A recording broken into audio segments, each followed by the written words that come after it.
What's up, everybody? Hope you guys are well. I am Lilitha Mahuza, but I would normally say if I was on air 3 or 8 on the hour, I am Ulili, but I'm coming to you guys on your screen.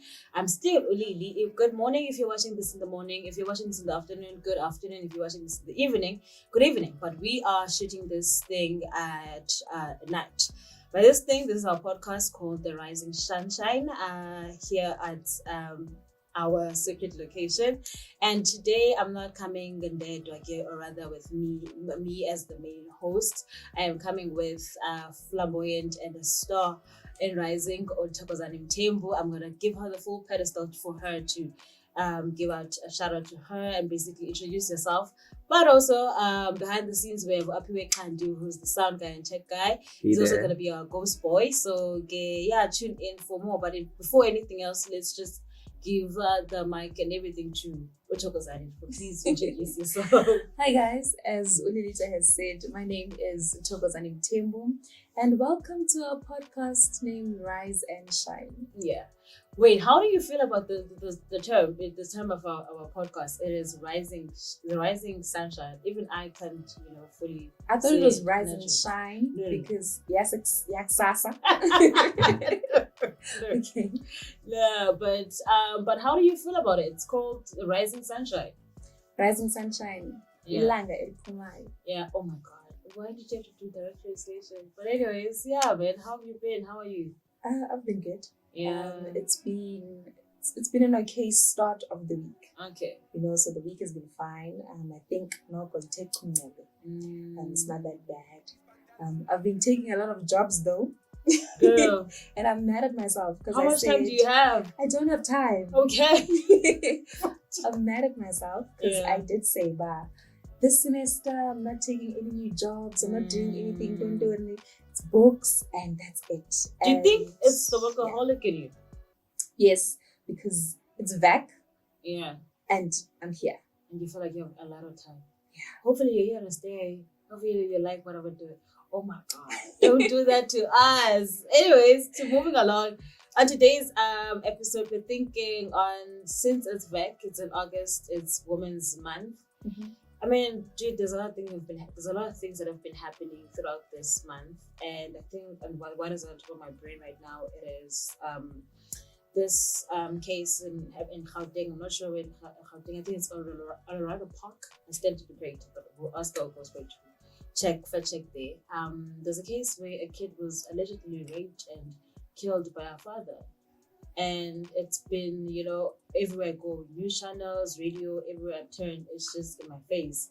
And it is making me think, damn, literally in Women's Month, where it's a month that is dedicated to women, we're creating awareness about women, societal issues that are affecting women, GBVs and all of that.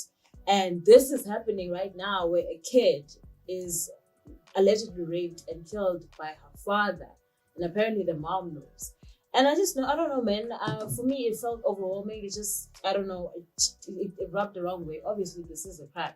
But I just want to ask you, with everything happening in our country, especially why do you then think we have a lot of these disturbing stories coming literally at this month where we're supposed to be a month celebrating women?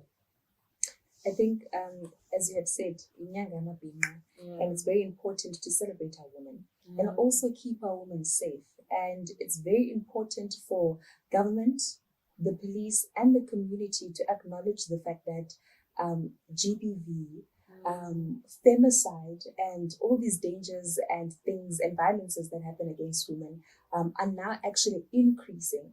And it's time, just like General Mkwanazi. Yeah. It's time. It's time for our police to actually step up. And you can see this in this case. You can also see it in the case of Ukwekwe. How sometimes justice prevails and also sometimes justice fails. And also sometimes how community supports us and then it's the very same community that doesn't support us. I think it's time that we believe our victims more, that we have much more support structures for our victims and the victims' families. And also ingalo yomthetho mayibende enough bana ide ifikelele kulowo bophula umthetho. Right, you saying a lot of important things. I think about the aspect of community and how we as a community literally stood up for Ucwecwe. Literally, we had different national shutouts in different places. And naso eso olobali alibonakali ngathi, you know, saying that the platforms zethu.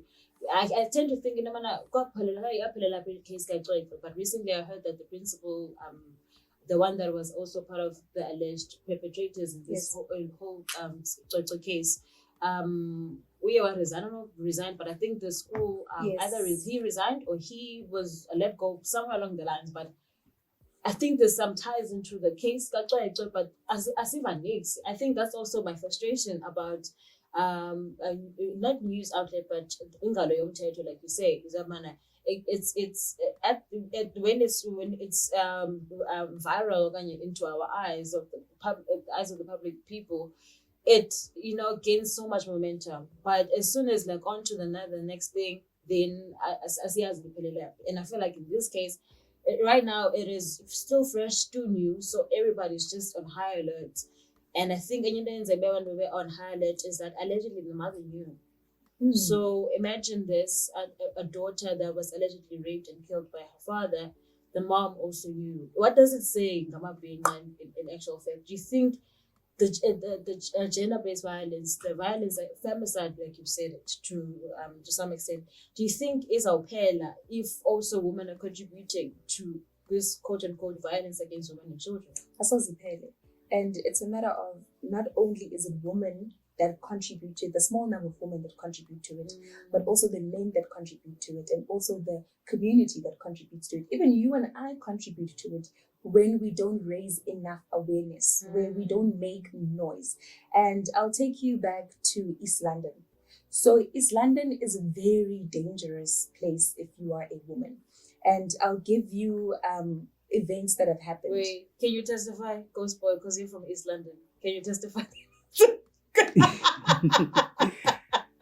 Can you testify that to some extent it is a violent place for women? Yeah, East London is very crazy. It's hectic. It's very crazy. There's a lot that happens, and a lot of cases that come out of it, because there's just so many cases, even from my own neighborhood, Amalinda. I've heard cases of things happening, of women being assaulted and stuff like that, and even and stuff like that, and targeting the woman for I don't know what reason, but it's those kind of stories, and it can tend to be crazy, especially in places as fine Equidney. Unfortunately, they're very in the Southern Woods. Those are very notorious places like Uchwazi, Pepe. Crazy. Yeah. I've heard about the place, but I've never been to. So yeah, man, as you were saying, what's out here? So it's a very I hate to say very, but it is quite a dangerous place. So I'll take you back to 2022. Grade 12, there is this suitcase that is on the road, and people with cars are just like passing by, and these cars are bumping into the suitcase. Also, just from the suitcase, a person's limb comes out. What? Exactly. And it is later found that it is a limb from a female who was, for a lack of better word, decapitated and also cut by her partner. And for that case, this is a real thing that happened? This is a real case. What? You can Google it. There's a real case in 2022. You can fact check for us. Also, the thing, the post office thing. So the reason why those cases were able to be prosecuted for to be long enough is because we made noise. We as a community came together and pressured the government, pressured the police, pressured everyone to come together as a community and make noise enough so that the government and the police can actually do their job and actually get the perpetrators. So when we lose a fellow woman, to the hands of another man or to the hands of GBV and violence and femicide, it is our duty as the woman who are still standing and still alive to make sure that that voice of that woman who is now deceased because of that violence and the GBV and the femicide, it gets heard beyond the grave. So when you say women are enablers of femicide and rape and whatnot, it's because we are enablers when we keep quiet. Just like Jocelyn Smith mom, you know, who went into the kidnapping and trafficking of their child, you know, that's an enabler because they were silent and they were complicit in the act. That's what I'm saying, is that it's one thing to be a silent, taking a silent part, but to actually act upon, you know, hurting a girl, hurting a woman as a woman. That's where I feel like, for me, my mind does this lapse, because I'm like, it doesn't make sense. It doesn't make sense. As for example, I'll use me and you in this scenario. I team up with OAP and then we're like, we're going to kill you. We're going to, you know, do something to you. You know, as a fellow, where is that solidarity amongst women? And I think as much as we're saying that, yes, men are the perpetrators, men are the root cause, but at the very same time, as women, we need to have a dialogue with one another and sit down in domana. Why are we in accomplice, quote unquote, in this femicide? Because femicide is an act, a killing of women, but we are also contributors in some cases. Like the Jocelyn case, right? Jocelyn Smith, this whole thing. What is on tablets is that she traded off to get money because things were tough according to her and whatnot, and she played down throughout the whole process until she was caught. Let's look into the mother. Hence why I'm saying, I feel like it's a holistic thing of ubuntu, you know, because I feel like there are a lot of people, it's not just men sitting in one room and thinking, oh, let's kill women, let's do that, but also women as people that are taking part in this.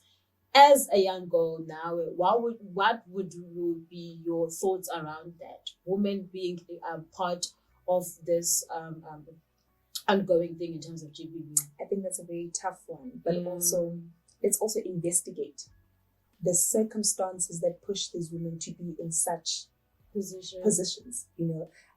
And my mom always says, hurt people always hurt people. True. Sometimes victims can actually victimize or make other people victims as well, you know.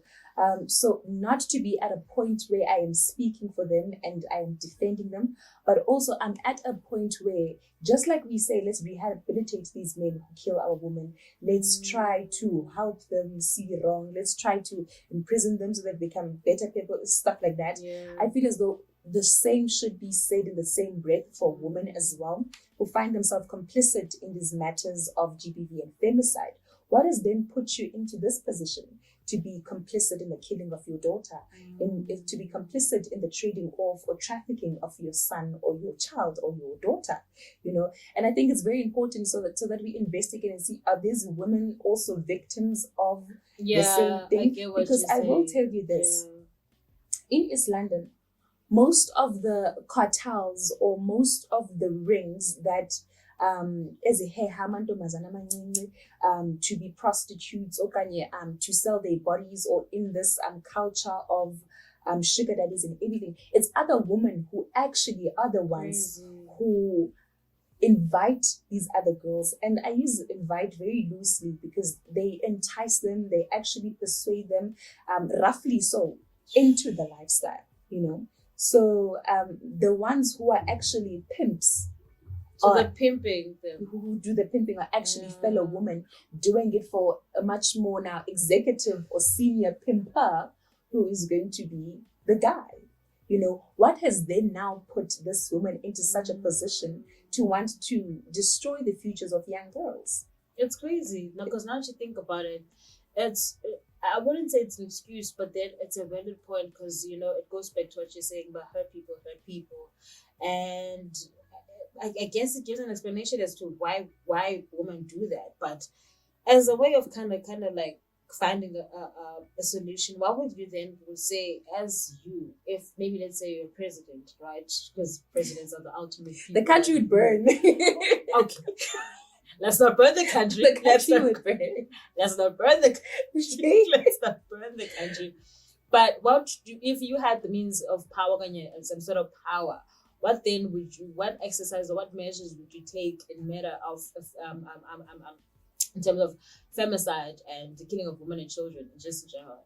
What measures would you take, or what procedure would you take? That's a tough one, because the killing of another human is an inhumane act. Yeah. And we tend to want to use human ways to solve an inhumane act. So it's very difficult, but with the conversations that I've heard going on, a lot of people are saying Masbuyise Skwebo Sentambo. I mean, our Minister of I think Correctional Services. Yes, he is pushing that, and also corporate punishment. Where, for example, let's say I stole something, and then I don't get jail time. The cops will beat me up. I mean, I'm not sure about that, because I feel like it's gonna perpetrate police brutality, but this is another conversation for another day. And also, we don't want to turn into the States now, do we?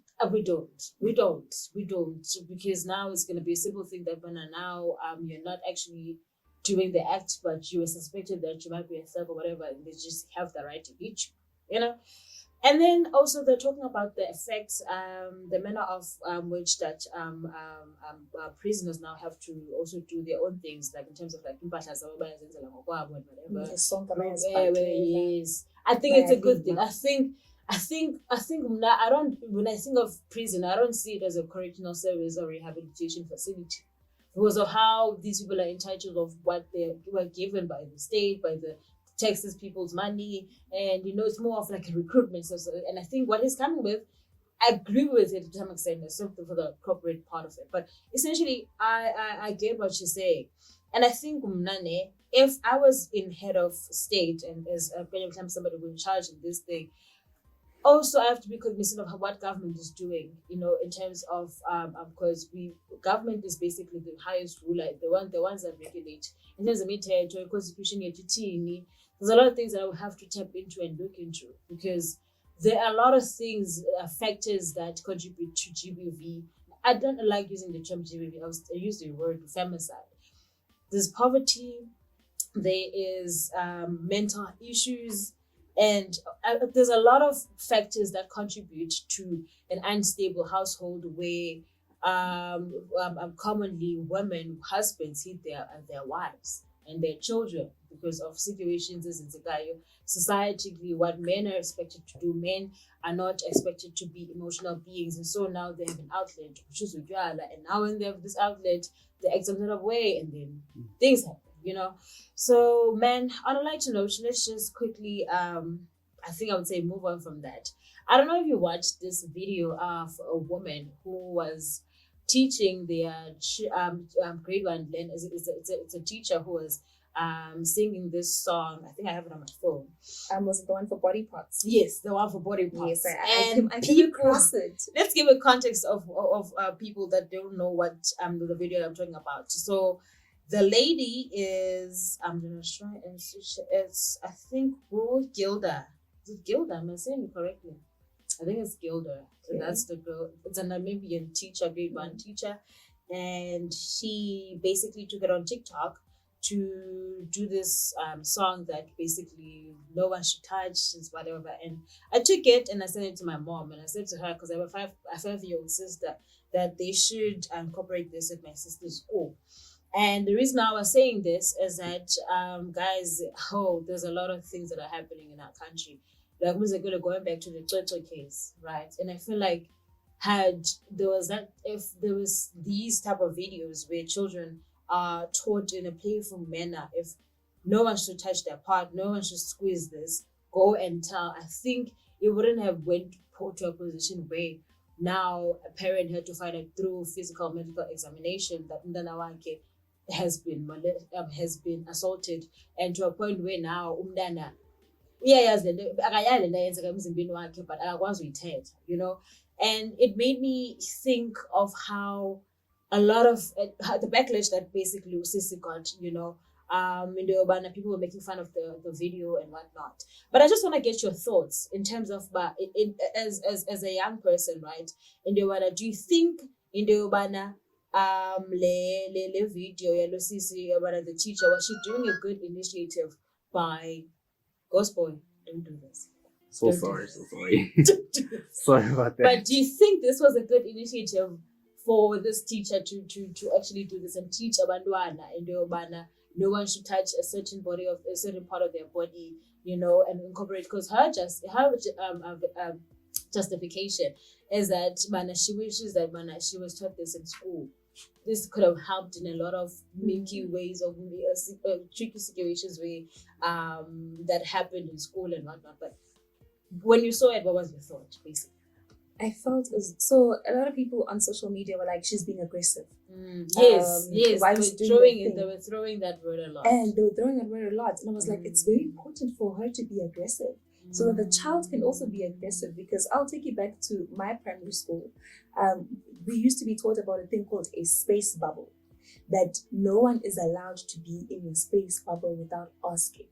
So they can't touch you, they can't hug you, and they have to be a feet apart from you because it is your space bubble, right? Same as what the teacher was trying to teach the kids, that no one can touch you in these private parts because they are your private parts and it's wrong for them to touch you.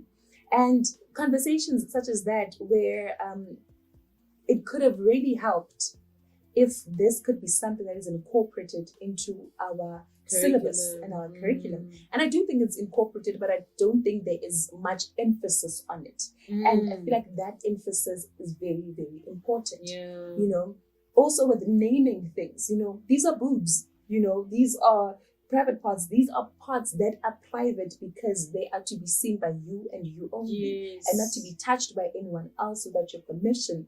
And it translates, and this syllabus is very important because it doesn't just stop at primary school. It translates to the conversation of consent. That's where we are all going with this thing. Because it is very important now, just after we tell young boys and young girls about private parts in your space bubble, we then now begin to have the conversation of consent. What consent looks like, what enthusiastic consent is, what persuaded negative consent is. And the autonomy within the autonomy of their body. So these are very important conversations to be had, because it grows from the space bubble to the private parts to consent, so that in the very end, where we are all in university or we are all in the streets roaming free, when Lilitha is like, no, I'm like, Shapere Lilitha. Yes. You know how I took it? I took it in the manner of, you know, I don't know, that, you know, in my high school, I've never had a grade 1 teacher teaching me that no one should touch this, no one. It was more of a conversation that you shouldn't let boys see this, you shouldn't let who and who see this, but it was never. So it was matter of shaming. Yes, I was never given autonomy to my own body, that no one is allowed to touch this, no one is allowed to do this. And I think had I been in an unfortunate situation where as a kid I would have been molested, I would have kept quiet, because I wouldn't have known of what was happening to me. Or do you want to add on something? Yeah, there's something that I just recently thought about while you guys were having a conversation, that it brought me back to a book. I know, unfortunately, it's not a South African context, but it really does help. It was in the US. There was this this woman who created this book called It's Perfectly Normal. I just found it now. Yeah, it says here, the 8-page cartoon story entitled Book Bans talks about a 10-year-old girl, right, who basically checked out this book called It's Perfectly Normal. It's a sex education book from a library in Delaware. It's an American thing, so it's like within a library. Then after reading a chapter on sexual abuse, the girl shared it with her mother and said, "This is me." That was so profound, because basically the information within the book helped the child understand what was happening to her and stuff like that. And unfortunately, she had been sexually abused by her dad. So without that kind of education, I remember that where a kid literally had to read a book from a library, and then that's when it was discovered that she was being sexually assaulted. And it goes back to we are all in universal agreement that it needs to be incorporated, because as kids, it's not like ELO in your like 6th, 7th grade where we're talking about organs and whatever. Can I interject quickly? Because TLO, I think your story also reminds me of one that Dominic Zata, and she was on a podcast and she was speaking about I beg your pardon. They were speaking about sexuality, so on and so forth. They go on to say that the only way that they knew they were actually being molested, right, was by the mere fact that the teacher started talking about sex in LO. It started talking about consent. It started talking about where you're supposed to be touched and where you're not supposed to be touched without your consent. Yes. And then they said, they then engaged in that conversation about, oh, tell me more about this, teacher. And then it is only then that it dawned on them, oh, I was actually molested by my cousin. Yes. This is not something that is normal. You know, so having those that content in our syllabus, you know, is very, very important. It is. It's very important so that when we come to university, because university is a very tough place. Oh, it is. It's a very tough place.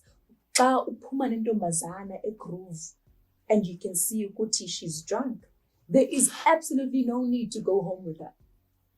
Mbeke gating, dude, go to, you know, there is no consent that is given, and it is legal when you are drunk. Or when you're not in a conscious space to decide for yourself. Yeah. And it goes to, the story that you shared about Dominic, it goes to my experience. So for me, I never knew what consent is. I think up until I had to learn it upon myself post-matric. And this is after COVID-19. I'm like 19 around those times. And for me, if I can think about in my primary years or in my primary schooling years, I was never actually taught about consent, of what consent is. And when I was taught about it, there were incidents where I sat down with myself, but I was almost assaulted there. Yeah. I was sexually harassed there. That one was not supposed to touch me that way. It was a norm in my primary school. Same. And then people laughing about it. It was never like the thing, a guy's not supposed to do that. When I was exposed to that, but a guy is not supposed to do that, it was like, wait, what? You know? And I resonate so much because there is a guy, Dominic, where they were talking about an experience about a relative, you know. And I think this is when I saw that video, I was like, if anything that has ever happened to me, I don't want my sister to experience that. I want my sister to be informed from a very young age. Now she's barely 5, she's speaking, you know, and when I thought about I saw my sister in Uqweqwe's story, she's a bubbly kid, vibrant, so most likely, you know, so I was like, when I saw that, I was like, I want my sister to know,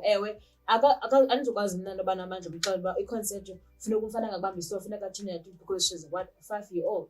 So teachers, not only for this to be enforced, but now I feel like teachers need to find ways to teach abantwana abalingene kula age, okay, this is how we can learn about this, because abantwana, I feel like they're at a very young age, they're fast, man. I don't know about fast, but they generate information at a very young age. There's this term I'm looking for, but I just forgot about it. But quick to learn things. So if you teach them in a playful manner, it's easier for them to be ingrained in their brain, so that when they go to spaces outside primary, outside endlini, where I'm always emphasizing on discipline and how abantwana should be treated, how a girl should be treated, and how a boy should be treated. If they go to societies and they see something wrong, they're easy to identify. That's what I want my sister to do, because I feel like we're in spaces right now. We can see, you know, someone is being wrongfully harassed. You can see that from a mile away, but this person is seconds from being assaulted, but we keep quiet because we don't know. So I think it goes beyond that consent, but also voicing it out. This I correct, right. So yeah, man, that's what made me think about that video.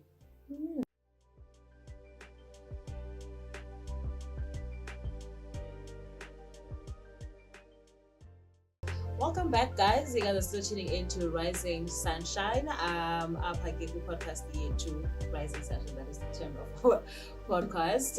You still was tuning in with me, Ulili, and Thokozani. And yeah, man, we just want to engage with you guys more. Please like, comment, and share.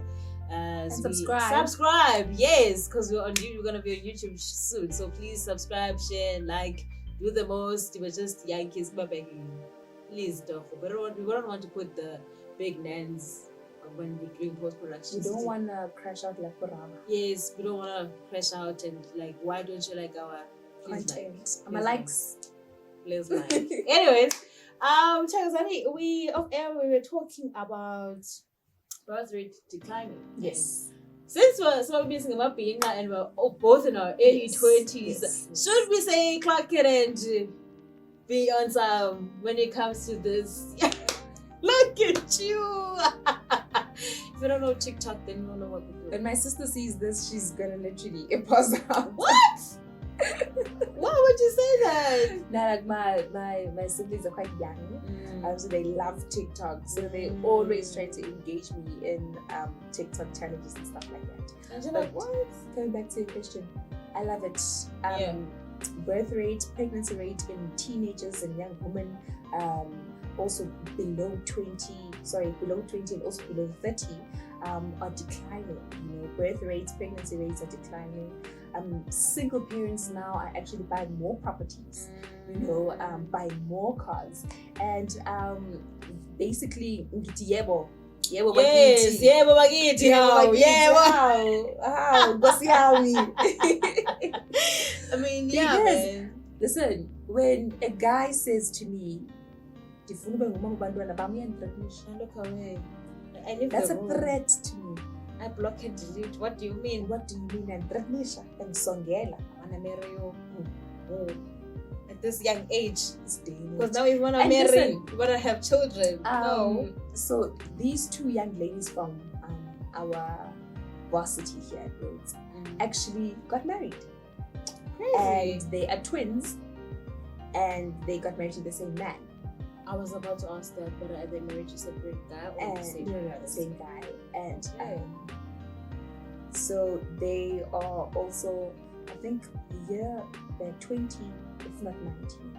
But you know, just fact check that. But they're married to the same guy. And everyone on social media is like, congratulations. But why? You still have your life ahead of you, whatever. So what do you think about being married young? And I ask you this because my mom was married at 25. My grandmother was married at 21. So growing up, I've always aspired to get married young. I was raised so. This birth declining thing takes home because I'm a product of genetic pregnancy. My mom got when she was 19. So I was raised by my grandmother and grandfather. My mom then, after she had research to pursue her schooling, she did not finish because I was very sickly. You know, distance and strain of mental stress and whatever, she couldn't finish her degree, and then she had to then quit that and start working. Mom's first job was about my mom always say this to me all the time. She never she would tell me about the I know how it feels to be the lowest of the rank. Now, even though I'm in a managerial position, but I know how it feels to be the lowest of the rank. So I was raised in that whole setup, being a grandmother and grandfather. My grandmother and grandfather were married. My grandmother was 21, and within 2 years she had my aunt. And then literally less than a year had my mom, you know, type of thing. I've always aspired to that when I was young. But when I was going to the outside world, I got to see this is not the reality that my grandparents lived into. You know, it's tough out there. You know. The first guy, I learned the hard way that the first guy you meet is not probably not going to be your love of your life, and all of that. But my thoughts now, as a 21-year-old, God no, marrying young at this age, in this day, in this generation, it's not for everyone. I don't even recommend it in general. Here's my take, right? I feel like as human beings, associated with this the generation, I think isn't so advisable, because back then you get married when you're young, and then most likely also at 50 either one of your passes away or something happens. But now you have this longevity where approximately a lifespan of only 65 years old. Now imagine I'm marrying you at your 20s. I want to embark on a journey, and a lot of people divorce and figure which one they grew apart. You know, you're not the same as you were in your 20s once you enter your 30s. Same when you enter your 40s, you're an evolving person. So it takes a lot of time, patience, compromise. You know, and I feel like as this generation of today, we don't have that. We don't want to compromise. Brutal honesty, and the times where you feel like you are a fool and you have to stay, you know. I remember asking my grandmother, and oftentimes, I think when I was entering my 20s, I was asking her, Bana, how did you stay? Like, having a real one-on-one conversation right now. And she was like, there's times where I'm like, I've been made a fool here, but I'm gonna stay, you know. There was a times where for like 5 years we were separated, you know. I don't know about that because growing up, I had this thing, you know, about one family. This is ideal marriage. Ideal marriage, but I don't know my grandparents in their 20s or 30s. I know them in their late 40s into their 50s because that's when I was born, and I've known them in their 50s and 60s, where things my grandmother would say they've died down. Now we've learned to live with each other for more than 30 years. We now know each other, and now, you know, and adrenaline when you're young, you know, you make reckless decisions, you know, impulsive decisions and all of that.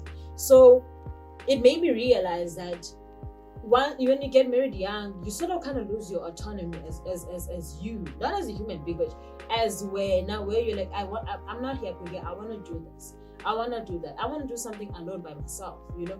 You don't have that, because also Africa, when you get married, you're not just married as individuals, also families involved. Yeah, born now. So it's a lot of things to consider. Yeah, but again, I'm not going to what you're saying, but it's not for everyone. Certainly not for me. Do I want to get married? Maybe, but is it a priority? No, not really. Wait. I just want to interject with that as well, that not only do you lose your own autonomy as well as a person, but also don't you lose as well as a sense of economic freedom, because you do. Because firstly, now that you marry so young and at times you don't even have a job, now you have to forcefully look for a job, and there's little ones that pay the peanuts and stuff like that. Rather, you should have focused on rather building a career, you know, building a legacy, building, you know, wealth.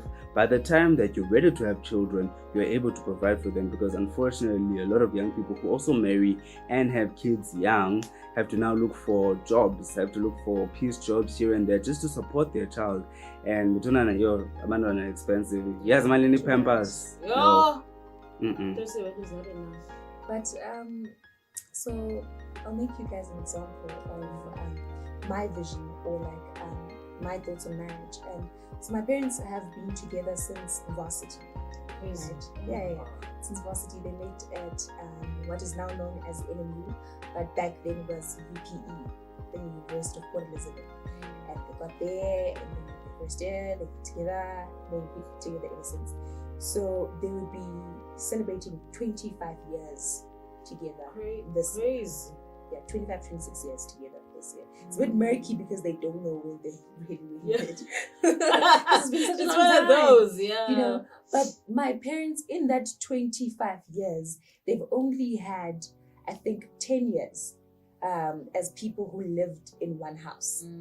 Then the rest of the years, my mom has lived in a different city and my dad has lived in a different city as well, as was still married. And my mom would come visit us once a month. You know, they're very still much in love, very much still married. It's just that my mom used to work far. And I remember when my mom moved back in with us, you know, into the new house. Now we have a brand new house. It's big. Everyone's happy. You know, the vibes. Because my mom is a girl. Like, my mom retired at 38. She was like, okay, I'm done now. Retired at 38. I want to be a mom. I always say this, I want to reach 40 was rookie because this is a lot. You know, my mom retired at 38 and she was like, okay, give me my money. I'm going to eat it, then I'm going to come back. Okay. You know?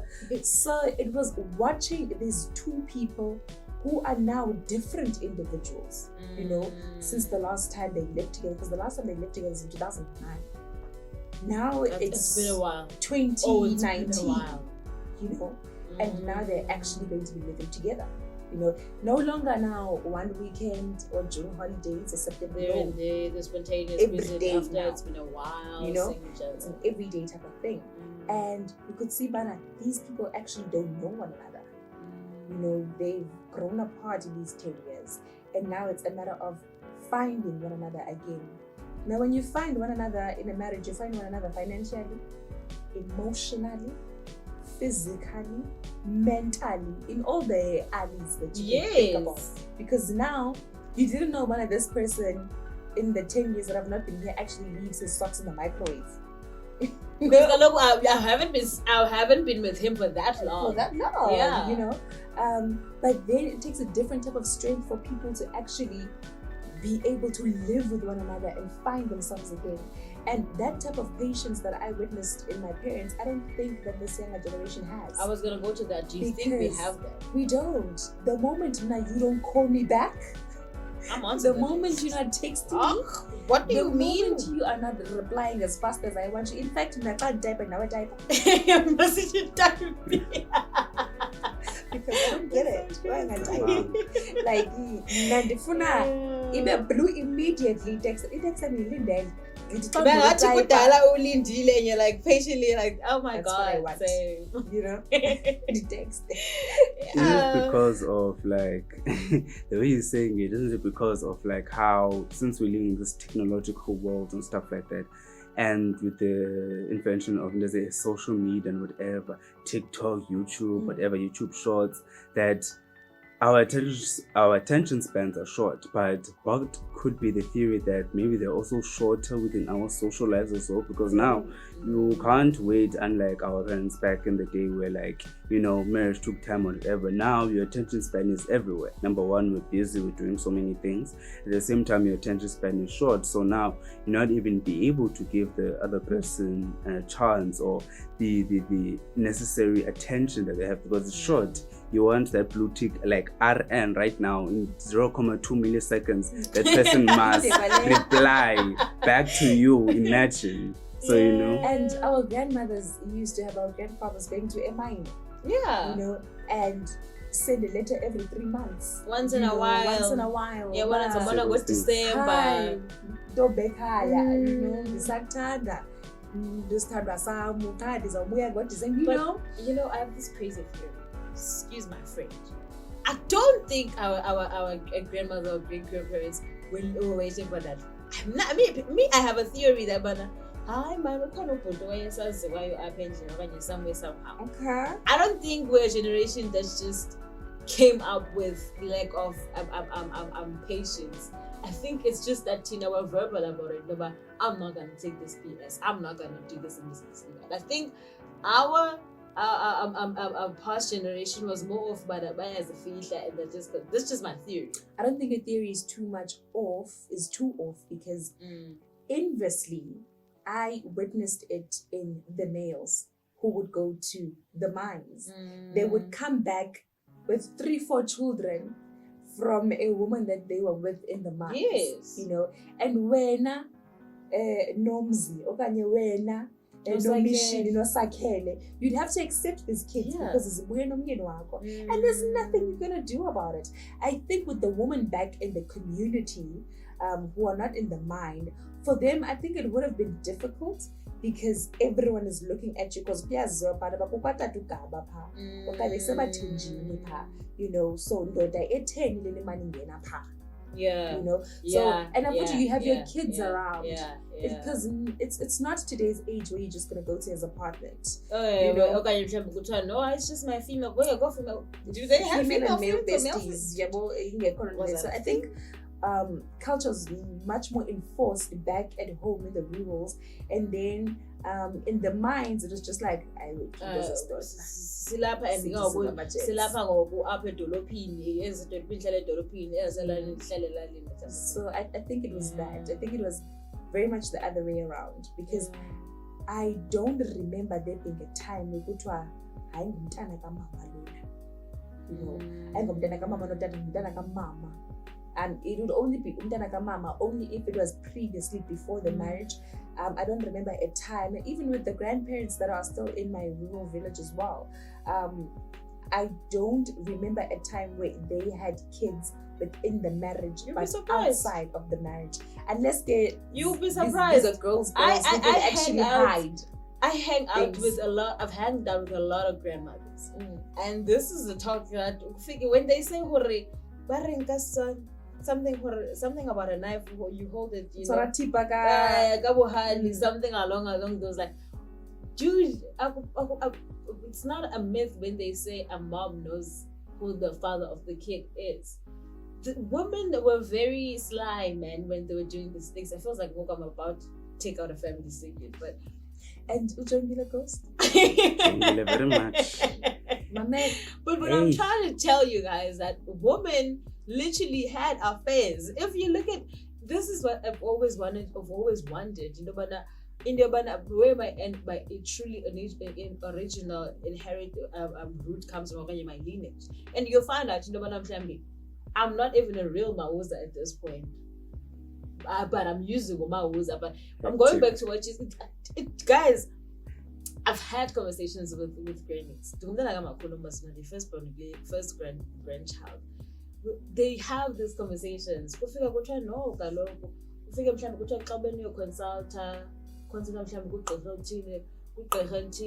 of thing. They were not ever women respected in the not to kwakhe. So this is why it's very taboo now when women do izinto emizini yabo noba hayi ukuthi ungahloniphi kwabani because lokho nje kukulo mzi wakho. Unlike back then, it was more of bana kusemakhumeni apha yabo akuzuba sekwaka kubani le DD kumisa sibando yazazi ngekho zo zinto sikhongo ukwezinto into bana no ding uMiss Mahuza nobani bani okanye ding le tate dithi zeleka bhekitha ayithi yabona kuse mabandla wakhokwa mabandla abaya kuthi akho semamfeneni apha type of thing. Women literally had that, you know, ufike mhlawumbe uzohlala 3 weeks and kangoko. There are also kids that are born within. Back then, it was more of noba abantwana bakho sitshadile ne, and then I have an affair. Abantwana automatically kuba nditshadile ndilotyoliwe ngabalapha kulo mzi. They might have the same. They might not have the blood from Loms, but kuba ndihlelwe phansi nalokusiki ndayinyisa igama ngabaphayani.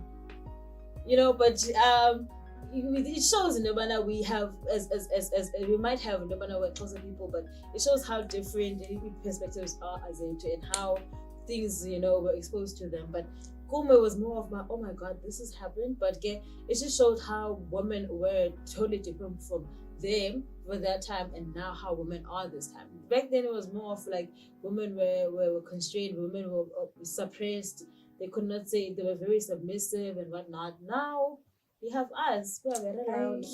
I think what you've also said and the way I've witnessed marriages around me. So first and foremost, for a lack of better word, I come from a very nuclear family. You know, mom and dad, and siblings and whatnot, you know. So I was raised in a marriage home and stuff like that. But that has not jaded my view for marriages, you know. That you aspire to have. Yeah, I do think marriages can go terribly wrong and terribly right. Why? But there is no right, but there is no really wrong, you know. But it can just go either or. But for me, and I think I was telling a friend of mine, Tanganani, this. I want a man who's a virgin. Where are you gonna get that? No kids. No. Okay, let me not be, you know. Also, bekezela emshadweni. Oh my god. Also, twaratiba. I hope you're listening. Also, twaratiba naye. Also, yes, bam. Whatever I am doing in my bad behavior, I'm doing it because I love you, baby. How so? And nafuthi ndifuna lameko, but if I cheat, I'm doing this because it is a pain in the boo, yeah. So you just know you want a man who's always gonna be your day one, like you ride or die type of thing. Yes, I want Superman. How so? Because how can they be a virgin if they're gonna be as about infidelity, like me cool and all of that? Exactly. And I'm saying these things because these are some of the things that men actually say when they say that they want a wife. Yes. You know, these are the criterions in which they say, okay, this is the wife that I want. You know, those type of things. I expect you to work and come back and cook. Yes. You know, those type of things. And I think as though in this time and in our reality, men have become quite, and also women as well, with a very weird expectations that are unrealistic for marriage, you know. And we have to have that mentality where we are getting into this contract, because marriage is a contract. You know, it's a love contract, it's a financial contract, it's a mental and physical contract. It's a contract, you know, which has to be mutually beneficial. And the moment that benefit is no longer mutual and it's one-sided, tap out. It's not serving you, you know. But back then, people were not tapping out their back as a leg. Their back as a leg. That's the thing. That's the thing. And what I'm trying to get at is that we should come into this contract because we want to build something. You know, we should come into this contract because we have the same wants and the same needs, and we want to aspire to the same things. Love that, because a lot of these, especially like in the media and stuff like that, like the movies about that watch, like the rom-com and stuff like that. Of course, they may possibly these weird expectations are coming from the media that we're consuming, because now we're getting that idea that, okay, opposites attracting bayalo, but they come back married together and stuff like that, happily ever after. In reality, that doesn't really work, because rather it's that thing of opposites attract. It really doesn't work. It's rather same people who have same interests attract each other, and when you have a mutual understanding and stuff like that, and you're not chasing this idea that you're more gel with people who are cool or collected, or even like, okay, hot take, maybe like say a girl who likes anime. When you chat more traditional sabo bed don't she like hot stuff like that, Gandhi, she's not really for you. Rather, you could go with the person who aligns with the interest. If you're an anime person, nobody she likes anime or likes goofy things, you guys make each other happy, and you have within that space, not just for an aesthetic. Unfortunately, it feels like nowadays feels like it's just an aesthetic. But Mrs. Banban becoming, and if you never becoming, because Mongo becoming, they never become, they become. Anyways, we were talking about the birth control, and which led to marriage, as you know, whatever. And we were talking about the birth control declining. So I think also our listeners will be like, but what happened to the birth control declining? Why are we talking about marriage? But anyways, last take on this marriage topic. I think overall, in terms of like relations and whatnot, guys might have similarities, to have same goal ambitions and whatever. You guys can grow apart. Like the people who have been in a relationship for 5 years. Actually, ones have been for 5 years. Hear me out. Hear me out. In this day and age, Hear me out. wasting 5 years of your life. Why would you say wasting 5 years of chance, Basically, what I'm trying to say is that you outgrow yourself. I think Ayonando Etina that see generation here, we are afraid to be vulnerable. We are afraid to communicate. Communication is community workspace, team buildings, marriage cancel, but still marriage is failed. Relationship cancel, but still relationships don't work. I feel like we're afraid to be vulnerable. If I have an ultimatum in Oberman City, I don't want to have a kid. I don't want to be with somebody who has a kid. I shouldn't just say, but I don't want to have a kid. I don't want to have somebody I don't want to be with somebody who has a kid. I need to sit down with them and tell them, but the reason I don't want this is that the reason I don't want to have somebody with a kid, because I don't want to be a stepmother. I don't want to be I have these expectations. There's these unspoken expectations that I have to fulfill as a stepmother. I want to be selfish enough to have this is my first time. Both of us are having we're never getting this space together. There's no expectation from you, there's no unspoken things. Be vulnerable no mntu wakho. Okanye mhlawumbe if you're in a post-trauma situation I had a stepmother and that did not go well. Okanye mhlawumbe my dad's side never loved me, so now I have this thing I don't know how to navigate. Be vulnerable, we communicate by just stating things. But this is my ultimatum, take it or leave it. But we don't actually sit down and be in our feels, but this is where also it doesn't really go to an easy answer solution, but it gives you an understanding of how people operate and how you can build better bonds. And I feel like that's what's missing in our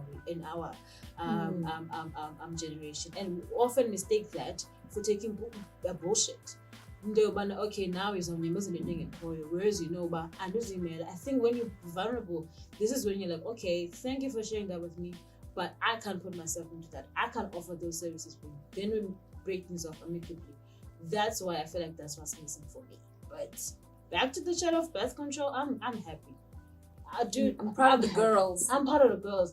It's not girls. easy. I think for me, for hand, I remember this time, a kid who got her period when she was 10, I was 12. My mom was always been a person who I wouldn't say in my time. First time my mom set me down, I had never experienced periods before. She was like, once you got periods, you're gonna get pregnant, whatever. And I've also seen how my mom struggled financially to take care of me, to raise me as a single parent, because my dad passed away. There was a time where my dad was alive, he was not taking care of me and whatever. The emotional trauma of being a 19-year-old who's pregnant, and now literally feels like your dreams have stopped. I was at 19 and I would never imagine myself being pregnant and being in a situation where now there's a possibility that my life would be stagnant. So shout out to the girls for choosing yourself. And Betunana, please practice safe sex. Super gonorrhea. Yes. Now let's emphasize that. Super gonorrhea, it is out there, and Yes. unfortunately there is no cure for it, because of course it's a new disease. Super kaloko. That's the thing. Super. There's no cure for now, so please be safe, test regularly. Even Even abstain, mistaken. I thought we're liberating people So, next topic. I know what, I think that is all that we have based on time and everything. But yeah, man, I hope you guys enjoyed the laughs that we had, and thank you so much, Thokozani, for being with us and sharing and being fantastic. But this day I feel like you're a friend of the show, so please go by. Okay, and also special shout out to our ghost boy Aphiwe Xanti, and to you guys for listening. And Ghostguy. I did say you Ghostguy. I did say Ghostguy. Actually, Ghostguy. Okay. AP Ghostguy to Nani. So a big shout out to him for those inputs there, and also behind the scenes and working everything and making everything seem beautifully. From me to you, did you guys good night? If you sing this, good morning, good evening, good day, but good something. Yeah. So rise and shine. Rise and shine, clock it, we're out.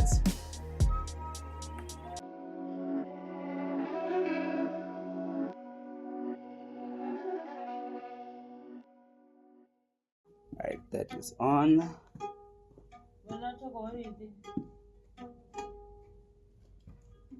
Well, I don't think influencer amfana ke sana. Yakuyuna le guitar angazana guitar phana. Guitar anayo adlala. I'm like, why udlala guitar? Uthi bro, I'm just learning. I decided to learn how to play guitar, and I'm like, you have time? And he's like, yes. Please like, comment, and subscribe for more episodes.